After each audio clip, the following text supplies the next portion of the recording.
தலை அப்படிங்க, 3 தலை, 6 கண்கள் அப்படிங்க, 6 கண்கள், 4 நாக்கு அப்படிங்க, 4 நாக்கு, 3 வால் அப்படிங்க, 3 வால்.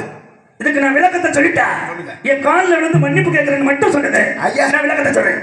பாருங்க, நீங்க சொல்ற நான் கேட்ட கேள்வி நீ சரியான பதில் சொல்லிட்டீங்கன்னா சரி, உங்களுக்கு அழகான ஒரு கைத்தட்டல் விடுவோங்க. அப்படியா? பரவாயில்ல. கலைமகள், இடைமகள், மலைமகள் என்று சொல்லக்கூடிய முப்பெரும் தேவியர்களுக்கு 3 வகை தட்டு. செந்தட்டு, வெண்தட்டு, பொன்தட்டு இருந்தாலும் தமிழ் தட்டு என்று சொல்லக்கூடிய புகழ் தட்டு. மக்கள் முன்னாடி நான் பதில் சொல்லிட்டு அழகான கைதட்டு எனக்கு வாங்கி தரேன் அப்படின்றீங்க. இருந்தாலும் விளக்கத்துக்கு விஷயத்துக்கு வருவோம்.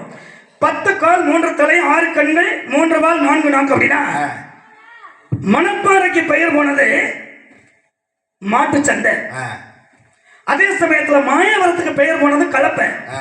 இந்த கரூர் மாவட்ட பகுதியில் நிறைய விவசாயம் செய்யக்கூடிய மக்கள் நிறைய இருக்காங்க. அறிவுக்கு தயார் வேலை.